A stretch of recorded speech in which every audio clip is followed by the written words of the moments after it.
Oh, Okay, neat. we're about to start the Horry County Solid Waste Authority regular meeting, June 27th, 2017.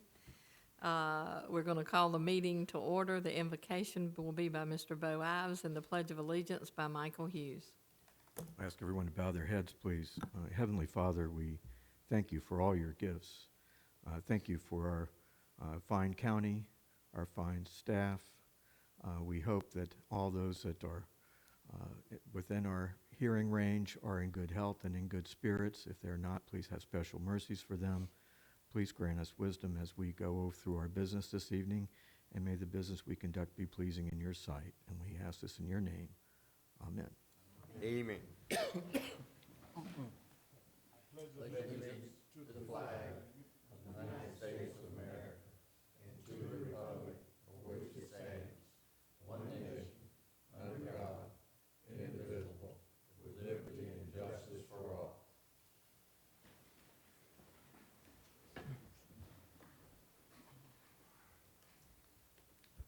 Okay, we need approval of the agenda.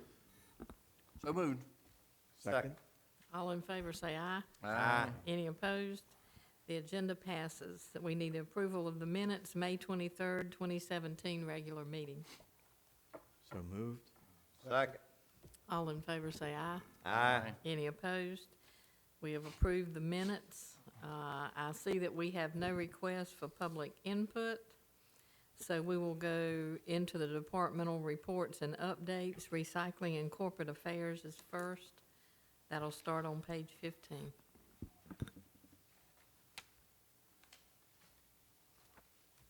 And before Ms. Murphy gets started, I will remind the staff and the board that anyone who has a cell phone, I'm so glad you're turning that off, Mr. Campbell.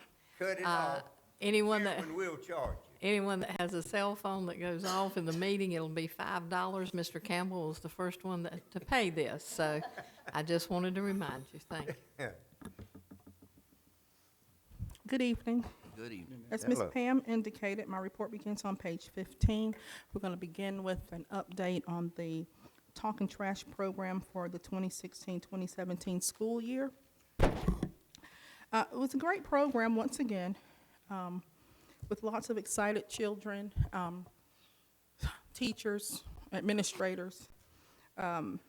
If you read through the report, you would see that we did have a decrease in the amount of tonnage we received this year as compared to last year. It's about 36 tons difference.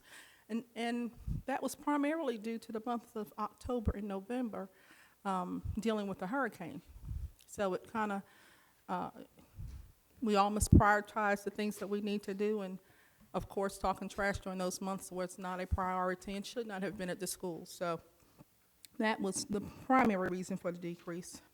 In any event, we have been meeting with Greg Sponseller from the Horry County Schools and just talking with him and devising a way to enhance and improve upon our current Talking Trash program. We're looking at a holistic approach when we look at the schools, so we're going to try to incorporate all of the various waste diversion programs that they are running, either through, well, mostly through the Solid Waste Authority, whether it's classroom paper recycling, cafeteria recycling, or their food waste program. So we're hopeful that by the time school gets started, we'll have all the nuts and bolts in place for our revamp, and we're excited about going in a new direction. The pictures contained in your packet are of the schools that won the grand finale, which were Conway Elementary School, Lakewood Elementary School, and South Conway Elementary School. And if you look in each picture towards the front of each picture, you'll see a Carolina Wren metal art piece that was created by Jim Swain. One of the components of the proposal from Fox TV this year was a partnership they had with Mr. Swain to donate a piece of art to each of the grand finale schools. So not only did they have the best time ever at the Fun Warehouse, and y'all should go at least one time, They also were able to take something home that was lasting, that they'll always be able to look back at that school and say, we did that when we weren't talking trash. Any questions? The next update is on the McDowell recycling. Yes, I got a Oh, question, yes, please, yes, ma'am. sir, Mr. Yeah, Campbell. That was, the RINs were it was given to somebody, it was a prize, is that right? Yes, sir. As a part of the proposal from Fox TV Right, last year, one of the components of their proposal was to, they were working with Mr. Jim Swain as their partner, and they would donate a Carolina Wren, one of his sculptures, to the three winning schools at the end of the school year. thank you. You're welcome. My next update is on the McDowell Recycling Center relocation project that we're working on. Just wanted to, I hadn't really updated you since about April, so just wanted to let you know things are progressing well. I've listed several things that had occurred to date as far as the time that we put the packet together. In the next few weeks, we've got about, 5-6 weeks left in the project. They'll complete some of the utility installations. Big part will be the asphalt installation, delivery of the different sheds and buildings and things for the center. So we've got a good push coming up.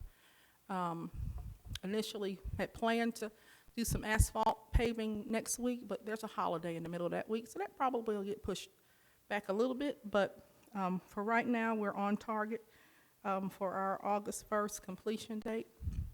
We did have one change order thus far. We had, as many of us had looked over the plans over and over and over and over and over again for probably 9 months. We did have one pad that was not constructed large enough for the bulk waste compactor.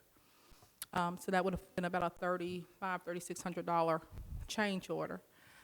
However, on site, just looking at different things, when you're on site, it's different than looking at it on a piece of paper. And we saw a couple of things where there might be some cost savings.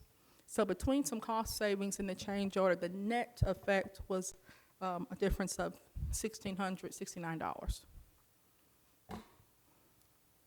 And then there are a couple of pictures just, they're there. They're hard to see what's going on, but there are a couple of pictures of when the clearing was being done, when the concrete was being poured, and then just some pictures of islands and things of that nature. What's the total acreage of this site?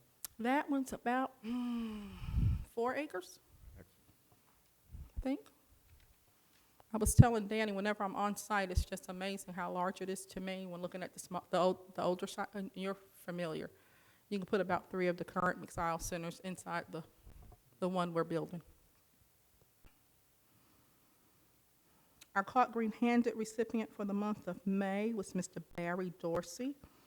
He's a regular recycler at the Sarvis Crossroads Recycling Center, and as always, our residents who are out there recycling are truly recyclers. They're always excited when they're doing it and happy to be recognized for it.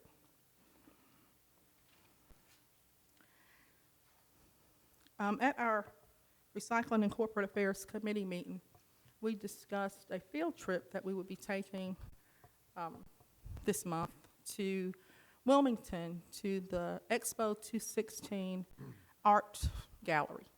And they had the ocean plastic exhibit going on. And we, myself, Cecil Terry, Miss Kendra Hooks, and Victoria Johnson, along with 3 Horry County school teachers, embarked on a journey on Friday, June 16th. We almost made it to Wilmington and had some vehicle issues to happen on the side of 17 where there was nothing else near us. So it was 7 women on the side of the road in a van. And I told them at the staff meeting this morning, we sat on the side of the road for about 10, 15 minutes, maybe a little bit longer before anybody even stopped. But we figured we were in a white van with a logo on it. They probably thought we were there to clean the roads, so they didn't stop. They just kept moving. They just kept going. Mental hospital. We were the road crew. That was us. We did, thankfully, we did get off the side of the road. We had a couple of Wilmington deputy sheriffs to pull up on their Harleys. They were really nice. Who stayed with us until AAA came with the tow truck and a ride for us. And special thanks to Richie Stetter and his maintenance staff. He sent a mechanic up to Wilmington. We made it work. We rented a vehicle. We went and saw the museum. He finished the vehicle, got it fixed and ready to go. We came back home. So we resourceful is what I will say. We made it work. In any event, we did get to go to the museum. It's more of a gallery as opposed to a museum. Plenty of educational pieces to not only see, but if you're interested in buying, you can also purchase. The teachers took away a great deal of information, as did we. We've developed a picture book of what we saw at the museum. So if anybody's interested in seeing that, just let me know. The exhibit will be on display there until the end of July. So if you're interested in going, it will be there until the end of July. The last thing I wanted to mention to you, at each of your place settings, you should have had a packet pertaining to the upcoming WasteCon conference. Conference is in September 25th through the 27th in Baltimore, Maryland. The early registration deadline is Friday. So if anyone's interested in attending, if you'll let me know, hopefully by tomorrow, Thursday at the latest, I like to get those registered under the early registration pricing. Any questions? I'd like to say I don't plan to go, but I have been to Inner Harbor there several times in the past, and that's an opportunity to go to get the name of the fort. But anyway, it's a place where Francis Scott Key wrote the words to the "Oh, say, can you see" what the national anthem. Spangled Banner? And you can get out and walk on the island, like in a way, kind of like Fort Sumter, different war and different reasons, but that's kind of interesting. And also during World War II, in that Inner Harbor area, a lot of Liberty ships were made there. My dad worked for a while there as a welder in Baltimore and other places. I like that. They also had a building, I guess it's still there. It was the largest ball of twine in the world. It was, I don't know why, but I went in there and there was a big ball of string. Wow. Okay. Well, all of you board members that intend to go, you can pick one of those things because you'll be at meetings most of the time. I'm excited about seeing a ball of twine. That's right. You'll be working. I just have one, I guess, question and comment for the board members that did not look at or go to the council meeting. There was a gentleman on public input that was telling county council, the Socastee Recycling Center, it seems that people want to break into the landfill and they're not recycling. I think they must be stealing recyclables. I guess my question is this. Obviously, the residents, I think it probably is some of the residents' landfill, but it seems to upset some of the other residents like that. And I had talked with Mr. Knight about it, and I understand there's not a whole lot you can do to keep people out over fences.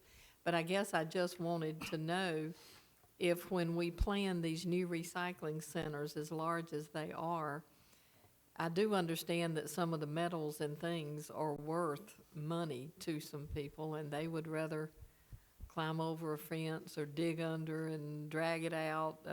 Looked to me like they'd be better off to get a job, but that doesn't tend to be what they choose to do.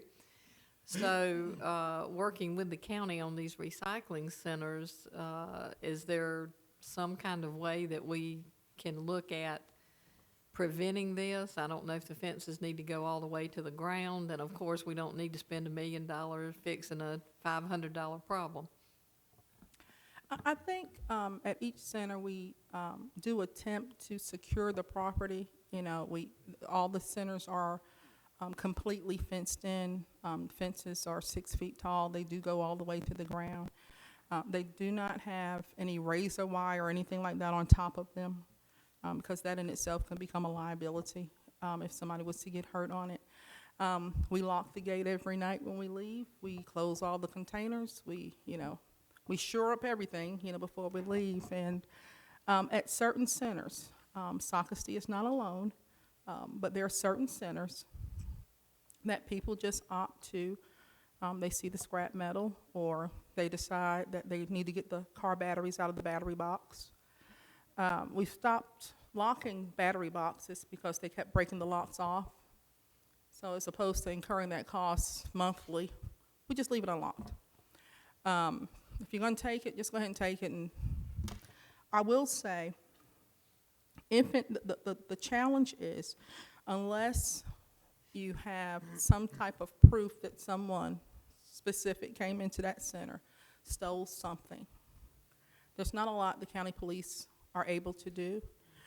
There have been occasions, specifically at Socastee Recycling Center, where we did have proof, some documentation, and county police have been on top of it. I will definitely say that if we call, even if there's an incident or something that the site attendant feels they need additional assistance with, county police is very readily available to help whenever they can. So we're looking at some other measures. May help, may not. We talk about cameras, and I said, well, they'll steal a camera. I mean, that's the rate they're going. But I mean, they've gotten a little bolder lately. We've had some to steal in broad open daylight. With the site attendant standing there saying, you can't take that. Those are, though, easier to have the police catch up with, because when you get a picture of the car and their plate and what they look like, it's just easier. Well, I have a neighbor, if you need to know how to secure an area. And if you drive by, his is secure. I don't think anybody. All the suggestions that gentleman made, this is the second presentation to county council, were extremely expensive. And like you say, they were far more costly than solutions, than the problem is. But I can respect the fact that he was concerned about the nuisance that it provides to the community on that roadway. So we ought to be concerned about that. I think the community would be more concerned about that fence than the stealing, but we have, the crowd that we caught last time, we caught them twice. Yes, sir. So I'm sure they will be handled appropriately. And they parking over on the neighbor's road, dragging stuff a couple of 100 yards down an easement, light line easement. So, but we do what we can. Did you apprise the county administrator that you took action? It'd be good to fill him in that two Yep. perpetrators were Yeah, I caught. talked to Steve. Yeah, we usually contact Mr. Gosnell and let him know when things like that happen. I used to leave a German Shepherd in my arcade. No pets at recycling centers. Thank you. Thank Before you. you leave, I would like to commend you. Yes, sir. The presentation that was made at the Greater Burgess Community Association, you, Kendra, and Victoria, you had their attention the entire time. It was an excellent presentation, and I hope you followed up and sent them the PDF of the PowerPoint. Yeah. Because it was an excellent presentation. It was thorough, the type of information they were looking for, Mm-hmm. like how to recycle, and they were able to answer a lot of particulars that they were particularly concerned about. That community association, they're sharp people, and all their questions were excellent. It was as if they kind of studied up before we got there, and they were on go when we got there. It ran a little longer than we anticipated, but we had a great time there, and Excellent presentation. have been in contact with them. Operations and planning starts on page 28. Good evening to everybody. Hello, hello. Got a few updates for you. Our driver of the month for the month of May, we are pleased to announce is Robert Hayes of the Collection and Hauling Division for the Solid Waste Authority. Robert's been around for 20 years with us and always real polite and very respectful of staff whenever he does come in here, and he's well deserving of being our driver of the month for the month of May 2017. Last month was the first time a Solid Waste Authority individual had been recognized. I got Correct. 2 in a row to recognize. That in itself is outstanding. We have good people. That's good. Good people. Next thing you saw in your board packet, we'll talk about C&D Recycling, the facility over there just a little bit. May, we celebrated our 5-year anniversary. We started in May 2012 doing the C&D Recycling. Put in there sort of like the MRF, maybe on a smaller scale down there. We've had our personnel changes. We've had equipment go down. It affects us just as much, even though we're a little bit smaller operation than they are down there. We've had the temporary help people where they left us and all that. We've struggled to get back up, but somehow we've always done it. Over the years, we've added some new equipment, kind of like the electric grinder that we've got out there. When we started out, we were going to do cardboard, wood, plastic, and metal. And as things went on, we started doing bowling ball sized concrete. We started pulling the peat plastic out of the big plastic and putting it in a 20-yard. Aluminum cans we pulled out of the metal because that brings more money to you right there. We pulled the dirt out of it. We used it for cover up there. So we started pulling extra things out of it. We were looking to start doing, when we first started, I think it was like 40% of what came in those loads we wanted to do. You can see in the report for 5 years, we've averaged almost 1,050 tons a month going in there. C&D rate, recycle rate for 5 years is 69.28%. So pretty daggone sweet to pull that much out of the waste. And the 5-year anniversary, we hit 50,000 tons that have gone through the C&D Recycle Center. So that was the next big number we kept wanting to push and push out there. And got to give a lot of credit to our staff, and especially Steve McGill that's been over there for the last 4 years, I think it is. He's done a heck of a job pushing that material through there and keeping the area looking real good over there. But 50,000 tons and almost 70% of that did not go into landfill. So that's pretty good. Our carpet, we took that on. That was a new thing when we first started doing the C&D recycling. Carpet was really not included, and we partnered with Wellman. You can see 3.8 million pounds of carpet have not gone into the landfill. It's gone to Wellman down there, that they work with Ford Motor Company to build plastic parts for their cars and all that. And again, that's no charge to us. All we do is load it. We got some labor in it, but they come and pick it up and haul it. There's no haul charge to us. And they're continually asking for more and more, and they've been very appreciative of our building that we put up out there, that the carpet is now dry and it's not as hard to handle when they get it up there and start sorting it down at their building. Airspace, in the report, you can see just what we've done in the building over there. We've saved about 241 days of airspace, just C&D airspace that we've saved. And when we were doing the shingles, if you put that back in there, I told staff this morning, that was around 100 days before the fuel went down and nobody's grinding shingles now. We saved over a year of C&D airspace out there. So the program has really worked for that right there to extend what we have out there for another year. Just a couple other numbers in there. You can see our wood is almost 58% of what goes through there, and that's for 5 years. And we've got more going up there now since we put the electric grinder. We're not putting so much clean wood in the back. It's all staying up here.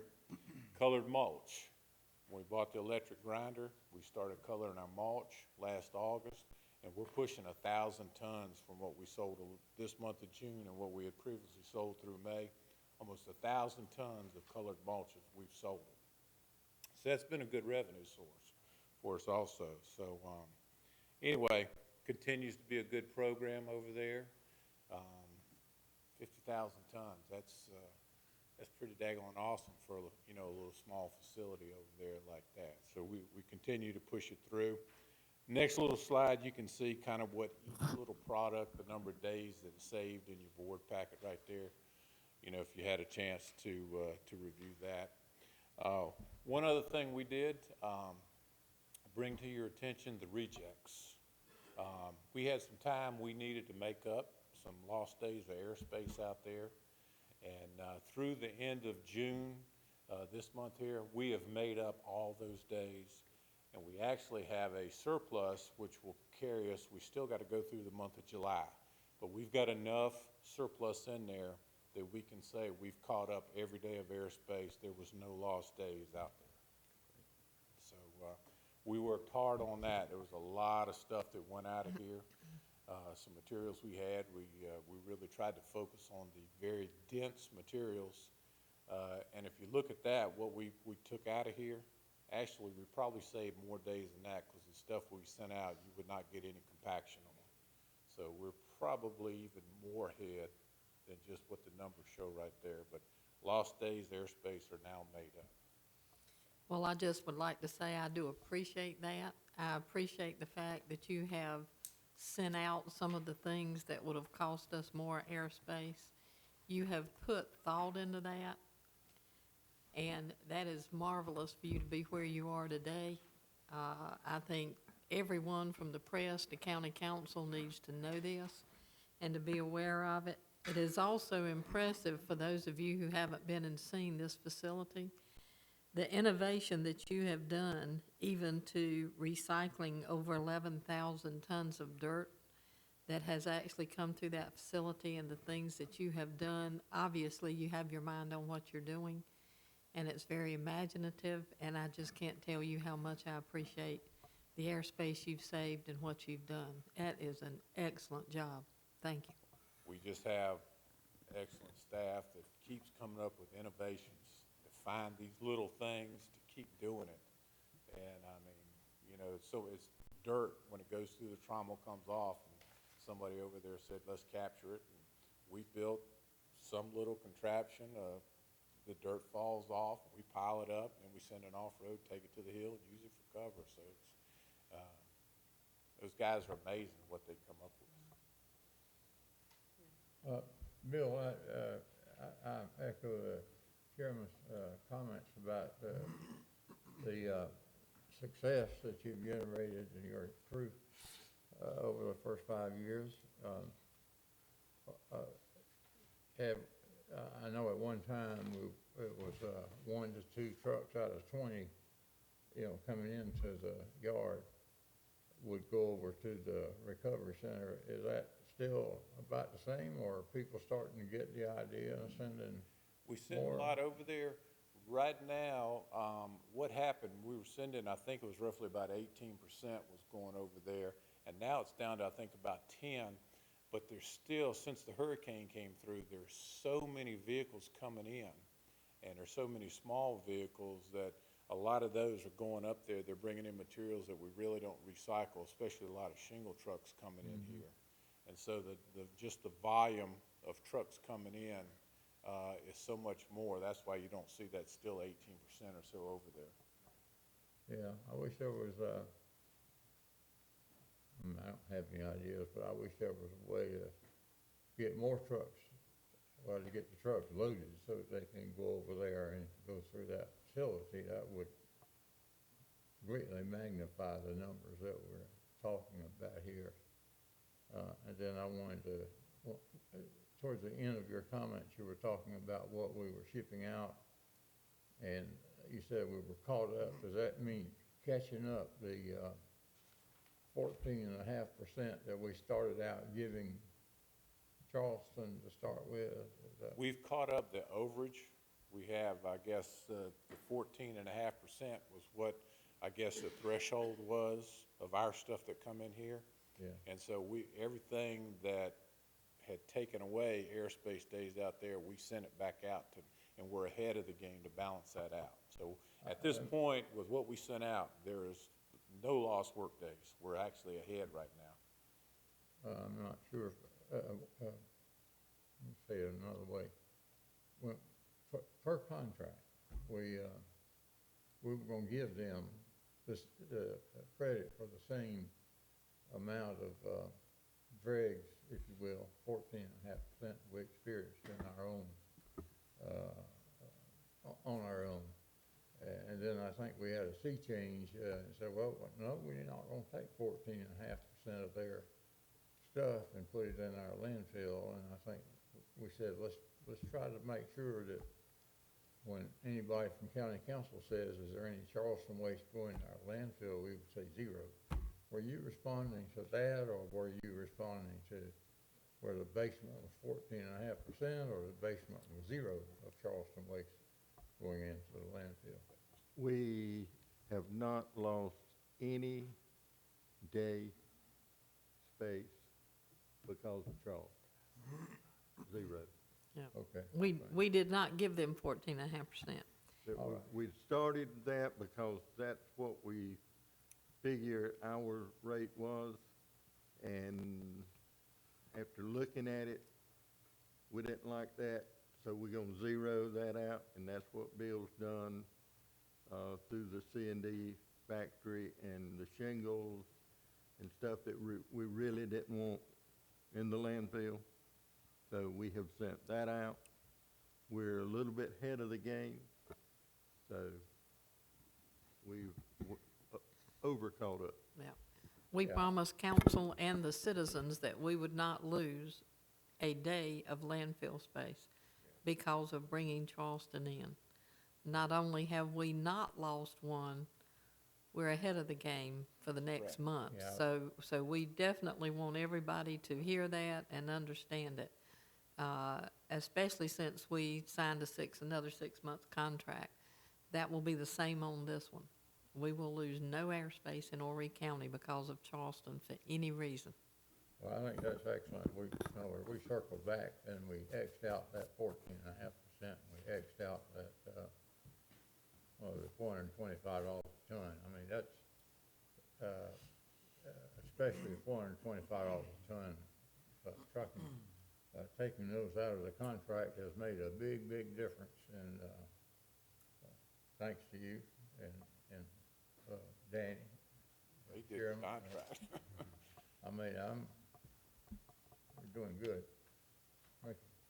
That's all I have.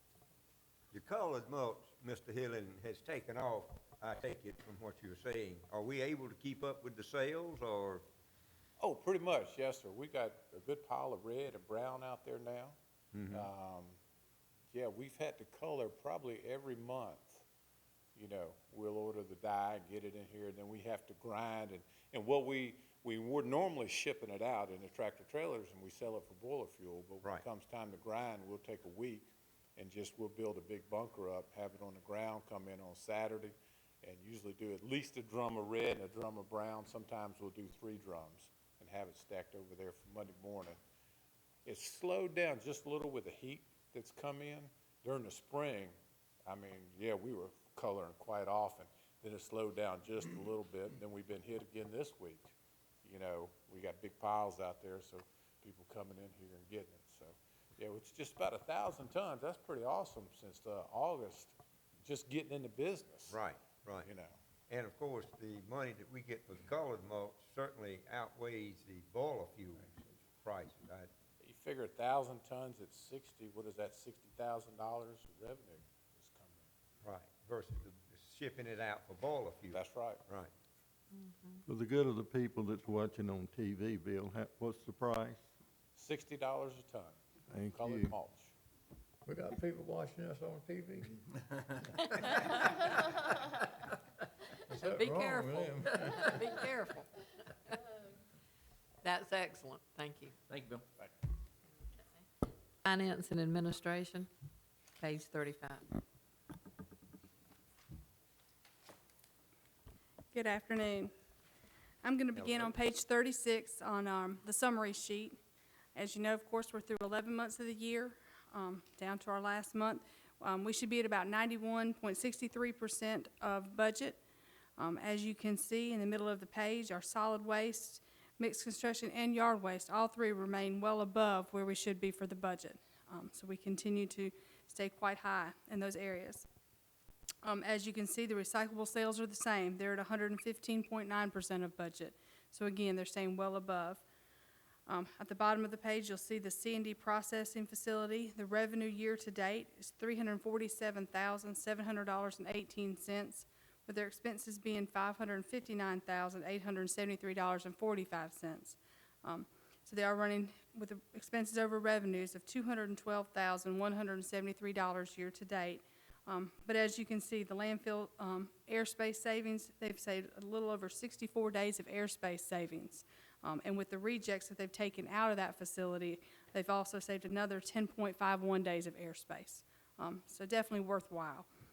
The materials recycling facility and the collection hauling program together, year-to-date revenue is $5,407,014.21, with their expenses being $5,317,099.93. They're actually seeing revenue over expenses year-to-date of $89,914, and they've saved a little over 67 days of airspace. So, Is the C&D material taken out, is that net of what we sold? yes, sir. Excellent. Yes, sir. Yeah, So- I echo that. And, or we get some rent out of those green boxes, if you put that rent in here too. into your mic. Oh, yeah, sorry. I was enjoying this water too much. Like branch water. Yes, sir. In the materials recycling facility and collection and hauling, in that revenue figure is the container rental that we do get off those cardboard containers. It's minimal. We don't charge a lot because, like I said, it is a program that helps feed our MRF. So it's one of the kind of feel-good programs. But definitely, like I said, that includes that revenue as well. It's Yes. all captured in one. Yes, sir. Okay, Yes, thank sir. you. Over on page 38, just going to take a look at the income statement for the month. As you can see, that we had a really good month. Our net income revenue over expenses, $430,965.02. And year-to-date, we've seen $3,668,416.33. As you can see, our revenue for the budget is at 98.3% of budget, and our expenses are at 82.97% of budget. I reminded staff this morning, this is our last month, really our last week of the year, so hopefully we can continue to maintain these outstanding numbers. They've done a great job this year, really holding their expenses, as well as being able to get the revenue in. So we've been very lucky. Just going to, like I said, flip over to page, which Bill had already mentioned it, Mr. Gray. On page 46, I think you had asked about the number of trucks, going into the C&D recycling facility. And as you can see, about 8%, which Bill said about 10%, about 8% this month, and 92% went up on the hill. So, as Bill said, it kind of goes up and down. As you can see, last month, 11% actually went over there, and 89% went up on the hill. So, it does go up and down a little bit, but it averages, like Bill said, around 10% and 90%. Thank you. On page 50 is the update on the Charleston information. I know this information was not presented at the Finance Committee meeting, so this is first time you're seeing this, which is good. As you can see, for the month, the average price was $179.31. That's up just a little bit from last month. Last month, it was at $173.64. So that's good. That's kind of stabilized a little bit. We did sell a little bit more tonnage this month. We sold 2,323.44 tons, as compared to last month, we sold 2,192 tons. So the revenue from the sale of the material is $416,610.77. We did take more tonnage in as well this month. As you can see, we took in 4,539.59 tons. Last month, it was 3,976 tons. And both were up. Both our material as well as Charleston's material was up for the month. Our material was up about 200 tons, and Charleston's was up about 300 tons. So, like I said, we're seeing both areas improving, which is great.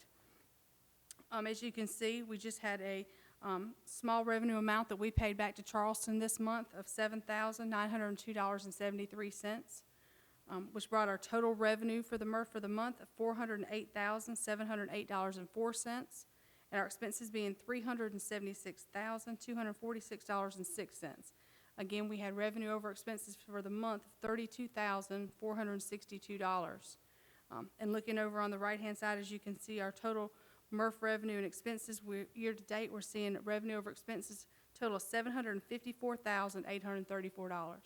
So again, they're continuing to move in the right direction. We've had a good year, and I know Mike and his staff over there have done an excellent job holding their expenses, generating the revenue, selling the material at the highest price that they can. They've done a great job.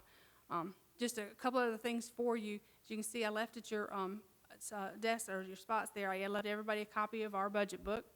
So we've got our final copies ready for you to take a look at and have and use throughout this year.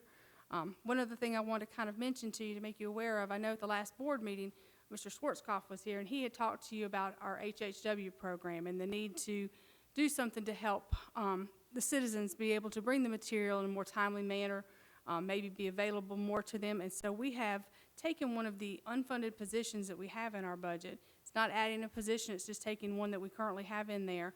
And we're looking to hire a trades worker to work over at that HHW facility this next year so that we can have it open like Tuesday through Saturday every week. Advertise that to the citizens so that way they're aware that they can bring the material those days without having to have one of Stephanie's current staff constantly going back and forth. We felt like this was definitely well needed. That program is continuing to grow, obviously. And so we feel like we can cover that without having to add anything in our budget. We can cover it within our budget. And like I said, we're not adding a position, but wanted to make you aware that we are making that change to, like I said, let them know that we are listening. We are, taking into consideration people's concerns and complaints, and and so we're trying to do everything we can with that program. What about the training and certification of that individual? Miss Stephanie Todd will work with them on it as far as training them, and like I said, because it's like I said, it's more going to be a lot of hands-on work with the batteries and boxing the material, that kind of thing. And luckily, she's got some good staff that are so used to do it. Luckily, they'll be able to take the time and train them. I think that's marvelous. I'll have to call Mr. Schwarzkopf and tell him that his coming has really worked out. It did. You better ease him in on that if you're gonna go up on his feet. I always got my new bill from the city. Thank you. Thank you, Jan. Special projects and governmental affairs. And before you get started, Mr. Bezant, I didn't want to ask her because she does the finances, but is there anything we can do to encourage more trucks to come through our recycling than to just go up on the hill? Is there anything we can do to encourage them to do that? Is there a reason they don't and a reason the 10% does? We with all the 10% of the people that go up on the hill versus the C&D facility, we leave it totally up to the trucking company or whoever's hauling it to make the decision to carry it over there. Of course, we encourage them to. So it's basically a volunteer-based system as we've done it in the past. And unless we're willing to change that and try to educate them more and do more, but you got a limit on the amount of tonnage you can accept at that facility and process it as well with the staff you got. Okay. So you may have to have different types of equipment to increase it. It's pretty well maxed out. That tipping fee, every time I've been by there, floor's been full, so, and they've been running hard, so. And the loads need to be similar material. Yeah. I think that's probably one of the biggest constraints, isn't it? Yes. That the The loads kind are of mixed. material. I don't think Bill would like to look at a second shift right yet, anyway. I wouldn't wish that on him. Thank you. A little bit on the MRF update. A couple things that we're doing at the MRFs I want to make y'all aware of tonight. As y'all know, we have a temp labor problem. We have a few good months, and then it turns out bad. Today has been one of them. We had, out of 33 people, we had 20 show up tonight to work. So, of course, we have to slow the line down when that happens. So, as of July 1, we have talked with our temp agencies, and rather than having temp agencies provide us with, every time we need somebody, we call and say we want them, we're going to start asking the temp agencies, giving the temp agencies a number of slots they have to keep filled each shift. And it's their responsibility, if you got 10 slots to fill, to keep those filled at all times. And if you do not, we'll issue slots to each temp agency that we have. And if they don't keep them filled, they lose a slot. And the penalty, the reason behind that is to try to encourage them, keep them filled, to keep them losing those slots to one of their competitors.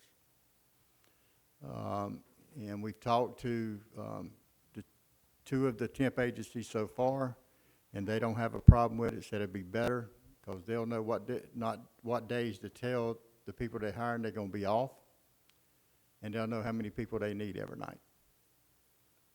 So we're making that change to try to make it better, and that starts July 3rd.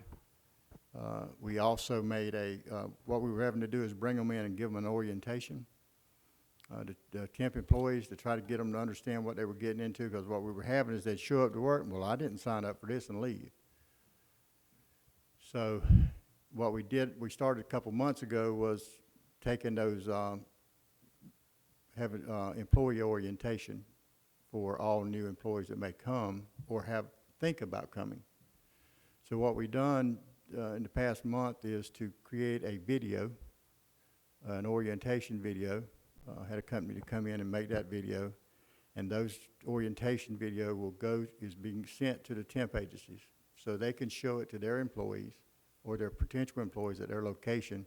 That way they don't have to wait on us to get a meeting together to have them. They can do them immediately, try to have employees ready, more readily available. And so, and we talked to them, and both temp agencies we've talked to this week has liked it, thought it was a good thing.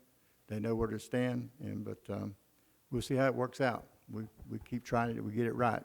Maybe by the time Charleston is, we'll be good at it. Temp labor's a problem. I mean, I had some people from North Myrtle Beach call me a week or so ago.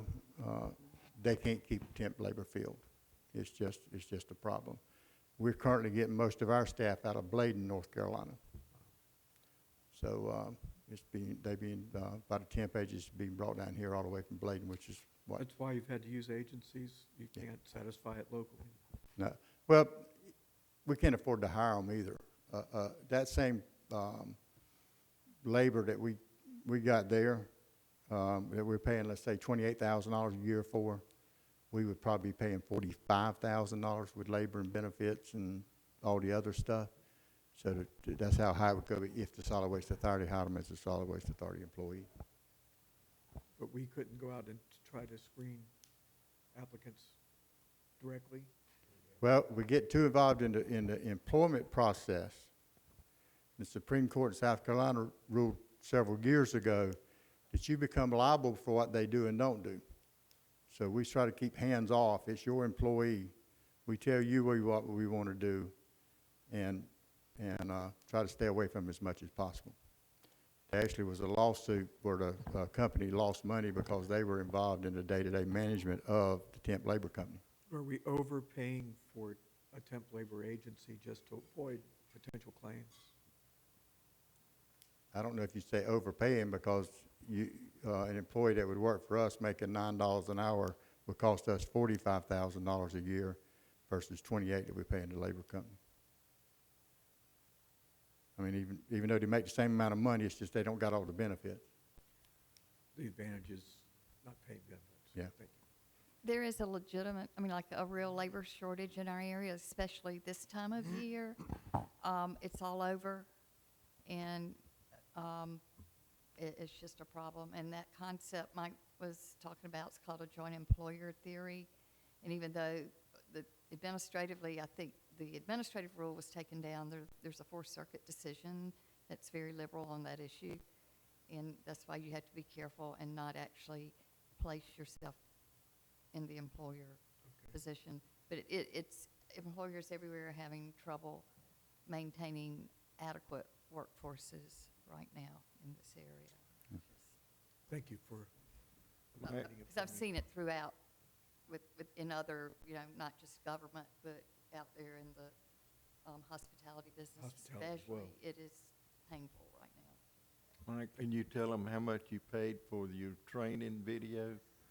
$375. mind. We had a guy that comes in and does inspections on our paper that goes to Indonesia. And he has to take videos of it and pictures of it. And one day he was starting to walk out of the office and he said, because we'd been talking about this video for a while, didn't know if we could afford it. You know, they get expensive. And he says, here's my card, Mike, if y'all ever need any work. And I looked at the card and it said, videos for labor companies, for companies related to labor and stuff. I said, how much you charge me? He said, $375. I said, let me get you with Rodney and let me talk with Esther. So, you know, it just worked out. So, and he did a great job. He really did. It's a good video.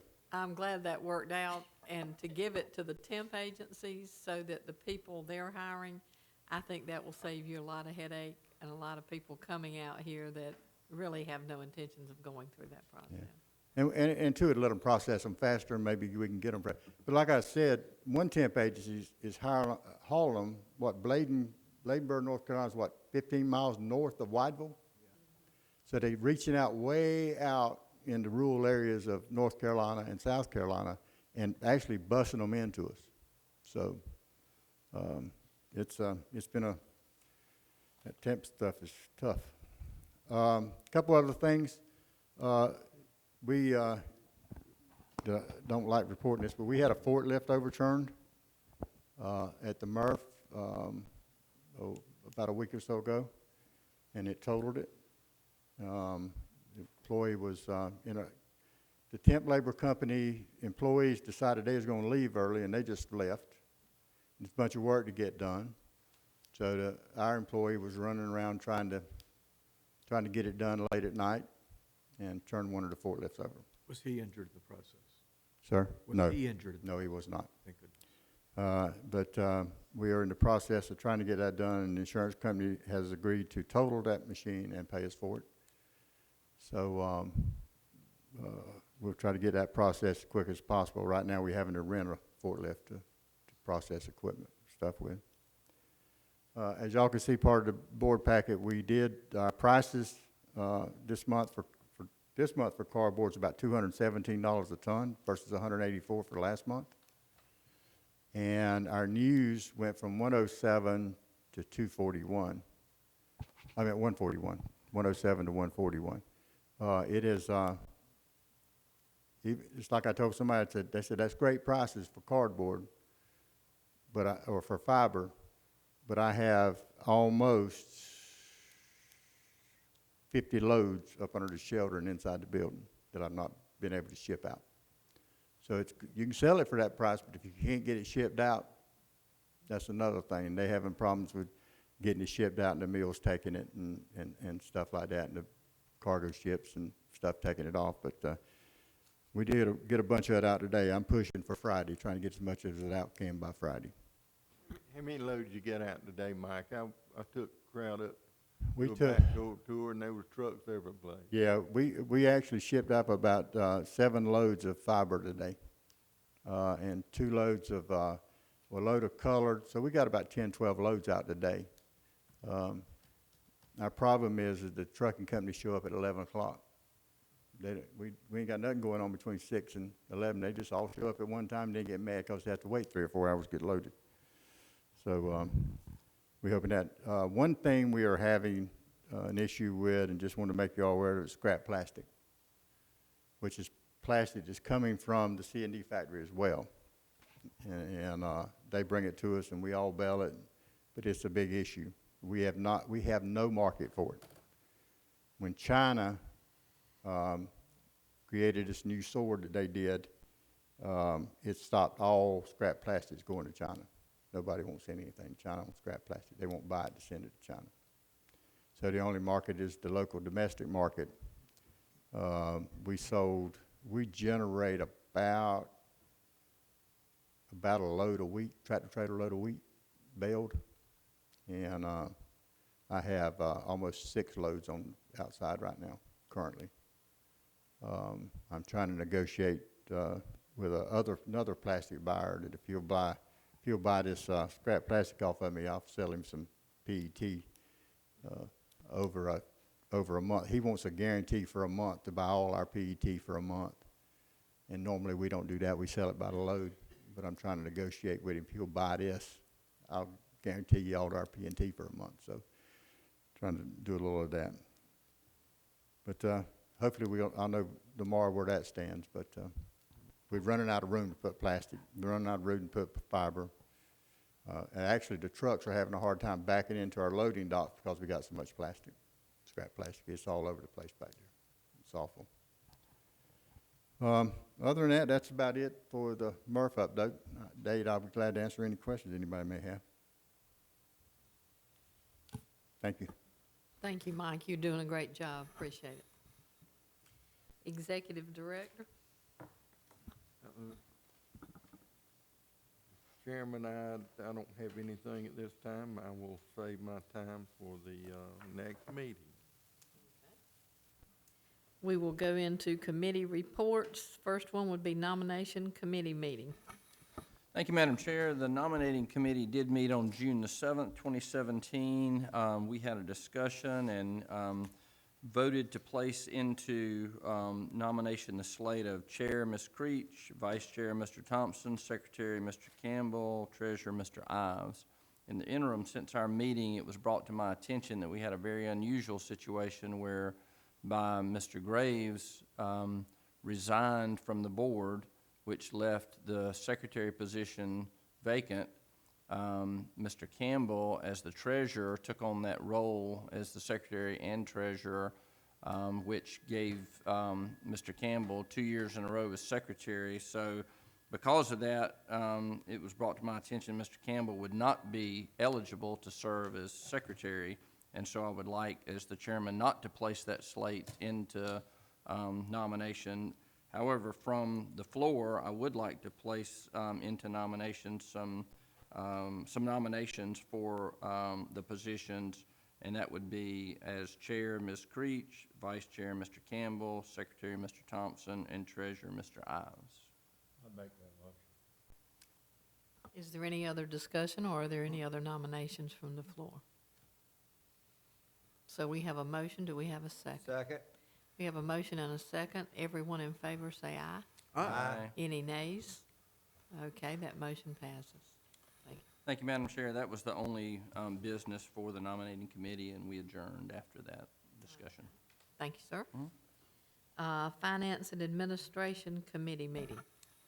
Thank you, Madam Chair. The Finance Administration Committee did meet on June the 8th, 2017. Mr. Bessent presented the need for new lighting at the MRF and some air conditioning for the sort rooms. OSHA has requested that staff devise a method to keep dust away from the top of that facility. Pike, McFarland, and Hall were hired to complete the architectural work and engineering of the lights and prepare the RFP and give staff an estimate on the LED lighting. The committee discussed that and have voted to recommend to the full board the staff's recommendation to be approved that staff use the contingency funds not to exceed $175,000 for the purchase and installation of LED lighting and air conditioning units for the MRF. And I would like to place that in the form of a motion. We have a motion. Do we have a second? Second. Second. Is there any discussion? All in favor say aye. Aye. Any nays? The ayes have it. That is passed. Thank you, Madam Chair. That was the only agenda item for the Finance and Administration Committee since the Charleston information was not complete at the time. However, we did just hear the update on Charleston just now from Okay. Ms. Bidding. Thank you. We will go to the Recycling and Corporate Affairs Committee meeting. Thank you, Madam Chair. The Recycling and Corporate Affairs Committee met on June the 12th. The committee received updates on the Horry County Library Build a Better World program, the Blog Pause Conference at the Convention Center last month, the Ocean Plastic Exhibit at the Wilmington Museum, and the Food Waste Recycling Program. There was no action items on the agenda and no votes were taken. Thank you, sir. Operations and Planning Committee. Thank you, Madam Chair. Operating and Planning Committee met on June 20th. We had several requests. One was to purchase a glass crusher. The committee recommends to the board that approval of the use of $25,900 out of the compactor concrete repair in the FY18 budget to purchase the Andela glass crusher. I make that as a motion. We have a motion. Do we have a second? Second. Is there any discussion from any of the other board members? Any questions? Once that glass is crushed, is that what we're using kind of as road base? Or how, what are we doing after that? Road base and, once, we're still selling some for, landscaping. But people have to look at it and agree that it as is. But this crusher will clean it up, take more metal out, stainless steel out. So we're looking to be able to sell some more landscape. But what we don't sell, we use on site. Thank you. And Will this, equipment be more durable than the equipment that we had previously? yes, it'll be larger, That's good. but let me say, the equipment costs more than $25,000. This $25,000 is additional funding to cover additional costs. One of the things that I really liked about it, the problems that we were having with needles and syringes in there, this magnet is going to solve that problem and take those out, which is really a good thing. That is a good thing. Thank you. Any other Glass cru- questions? The glass crusher, Mr. Bassett, 5-year life, is that what we're looking at? You need to talk into your mic, Mr. Campbell. The glass crusher that we have now had a 5-year lifespan, and we've been having a lot of problems with it. This new crusher is going to increase the life of the crusher, so that will help also. We have a motion and we have a second. If there's no more discussion, everyone in favor say aye. Aye. Any nays? Motion carries. Mr. Campbell? Yes, ma'am. Again, Mr. Besson at the MRF has had a request to purchase a forklift. And the committee recommends to the board that we approve the use of the capital funds to purchase a new forklift in place of the skid steer. The skid steer will be purchased next year. I make that as a motion that we approve to do that. Do we have a second? Second. We have a motion and a second. Are there any questions from the board or any other discussion? If not, This will be a second forklift in addition to the one that we. That is correct, right. The wreck happened after Mike requested the purchase of the new forklift, so. And that's in the hands of the insurance company, correct? Right. Does the new forklift have an anti-turnover feature to it, or? No skid? Depends on how high you go. Yeah. yeah. Training wheel. Okay, we have a motion and a second. All in favor say aye. Aye. Any nays? Motion carries. Mr. Campbell? Operation Planning Committee met again on June 20th. And we have a request to sell some surplus equipment from Mr. Bill Hilling. And we recommend to the board that, I think there's 4 pieces that we want to sell, put on gov.deal. And I make the motion that we do so. Second. The motion and a second. Is there any discussion or questions from the other board members? In that case, all in favor say aye. Aye. Any nays? Motion passes. Mr. Campbell? I think that pretty well does it, Madam Chair. That's the end of the report. Okay. Thank you, sir. Is there any old business? Is there any roundtable discussion under new business? I have one item. I wish I remembered the facts a little bit better than I can recall right now, but I was listening to NPR radio or educational TV or National Geographic or something like that, but Mike triggered my thoughts about plastic waste that they couldn't get rid of, and it was like so many truckloads are dumped into the oceans of plastic, and the fish eat it, and it gets into the food stream, and in a very short order, it will when we do seafood, we'll be eating a whole lot more plastic than we Even- think we're gonna be eating in the way Even of in fish. Antarctica, Yeah, fish in Antarctica. and that really brought it home to me, places like Myrtle Beach, I mean, even at the world famous sea captain's house, you might not be eating fish, you might be eating plastic. That's all right, you ought to taste what they give you in the Marine Corps, I mean, At the rate it's growing, there may be more plastic in the oceans than fish in the foreseeable future. And there's a date that's been projected, and I hope we're not going to get there the date I've heard. I hope not either, but, and appreciate those comments because I think we need to all be aware of that. I just went to a meeting the other day where the Riverkeeper, they are doing research and have a coastal student doing research now on the microfiber that the PD and the Waccamaw, as it flows in, they are actually collecting the microfiber that comes from your washing machine and goes into those things, and it is phenomenal, and it is becoming a very bad problem. So those of you who eat seafood, that's mostly what you're getting. Okay, we do not have an executive session, so I need a motion to adjourn So moved. this meeting. All in favor, say aye. Aye. Aye. Do we need a few minutes break before we start our annual meeting? We'll have to take a 5-minute break.